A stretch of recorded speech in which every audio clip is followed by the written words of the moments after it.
Hello friend, আজকে আমি আমার সিসকো সার্টিফিকেশন এক্সামের আমি কিছু এক্সপেরিয়েন্স শেয়ার করব এবং তার সাথে আমি কিছু টিপস এবং সাজেশন দেওয়ার চেষ্টা করব। সো প্রথমেই হচ্ছে যে tab is not working. It's sound very funny. So আমার এক্সামের সময় আমি যখন এক্সাম দিচ্ছিলাম তখন দেখা গেছে যে আমি প্যাকেট একটা অ্যাক্সেস কন্ট্রোলের একটা এসিএল এর আমি একটা ল্যাব অ্যান্সার করছিলাম। সো সেক্ষেত্রে আমি এনাবল ইএনএ দিয়ে আমি ট্যাব প্রেস করছি, এনাবল ঠিকঠাক নিয়ে এনাবল তখন ট্যাব কাজ করেছে। কনফিগ দিয়ে আমি ট্যাব দিয়েছি, কনফিগার নিয়েছে, তারপর টি দিয়ে ট্যাব দিয়েছি, টার্মিনাল নিয়েছে। বাট যখন আমি অ্যাক্সেস লিস্টের কমান্ডগুলো আমি টাইপ করছিলাম তখন আমার ট্যাব কাজ করছিল না, এবং আমি যখন দেখলাম আমার ট্যাব কাজ করছে না তখন আমি খুব চিন্তায় পড়ে গিয়েছিলাম, কারণ আমি তো এভাবেই প্র্যাকটিস করে আসছি। তো let me open A packet let me open Cisco packet tester. It will help to explain me that situation. আমি একটা প্যাকেট টেস্টার ওপেন করেছি। এখানে আমি যদি আমি ফার্স্ট এক্সিট করে নেই, সো আমি এখানে কনফিগার দিয়ে আমি ট্যাব দিয়েছি, অটোমেটিক্যালি নিয়েছে। টি প্রেস করে আবার ট্যাব দিয়েছে, টার্মিনাল অটোমেটিক্যালি নিয়েছে। সো আমরা যখন এটা নর্মালি যারা প্র্যাকটিস করি বাসায় বা কোনো ওয়ার্কিং এনভায়রনমেন্টে, তো সাধারণত ট্যাব প্রেস করা আমাদের খুবই অভ্যাস। আহ, কারণ এটা কনফিগারেশনে খুবই সহজ হয়ে যায়, কনফিগারেশন করতে খুবই সহজ হয়ে যায়।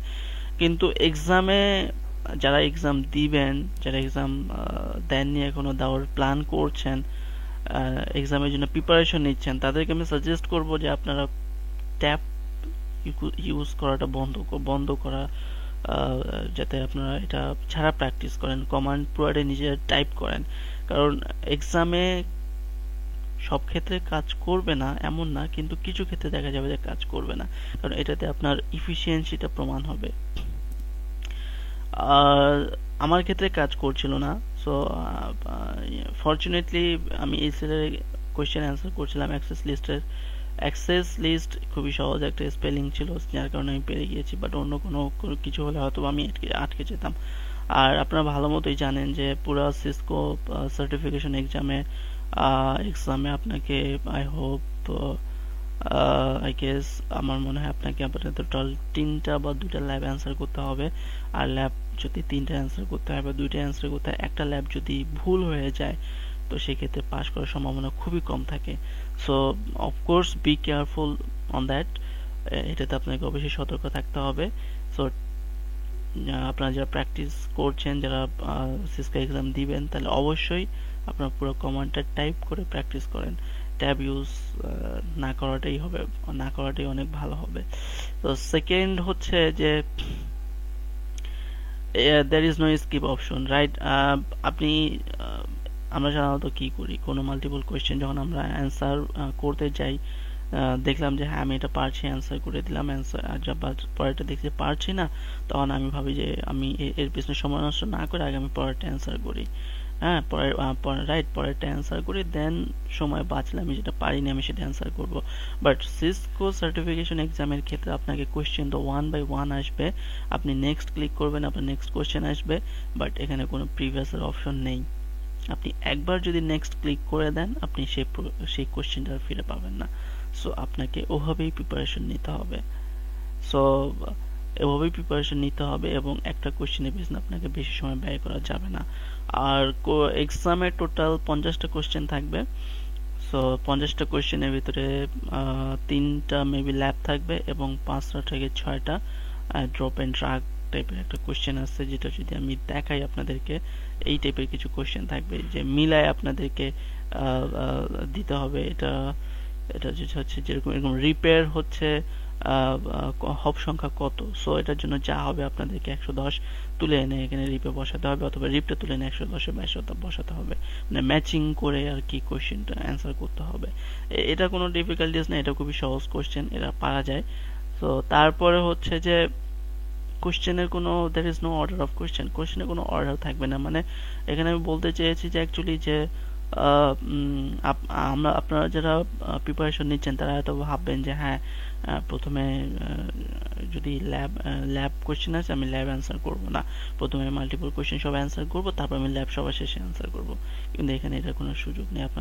আপনি you have no idea and যে আপনার প্রথম কোশ্চেনটা কি হবে। আপনার প্রথম কোশ্চেনটা আপনার ল্যাবও হতে পারে, প্রথম কোশ্চেনটা আপনার ড্রপ অ্যান্ড ড্রাগ হতে পারে। সো কোনো রকমের এখানে অর্ডার নেই। সো আপনাকে সেভাবে প্রিপারেশন নিতে হবে।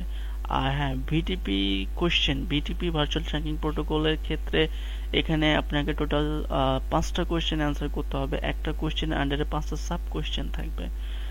আমি ফরচুনেটলি আমি বেঁচে গিয়েছি আমার এক্সামের সময়, কারণ হ্যাঁ, এক্সাম তো একবারই দিয়েছি, তাই সবকিছু আর কি অত বুঝে উঠতে পারিনি, তারপরও বেঁচে গিয়েছি।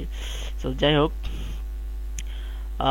এক্সামে ভিটিপির ক্ষেত্রে সাব কোশ্চেন থাকে, সেটা হচ্ছে এরকম কোশ্চেন থাকবে। কোশ্চেনে এখানে একটা কোশ্চেন নাম্বার থাকবে, এর আন্ডারে কিছু সাব কোশ্চেন থাকবে ব্লক আকারে। সো আপনি এ ক্লিক করলে আপনার প্রথম কোশ্চেন, বি ক্লিক করলে সেকেন্ড কোশ্চেন, এভাবে করে কোশ্চেন থাকবে এবং সবার নিচে একটা নেক্সট অপশন থাকবে।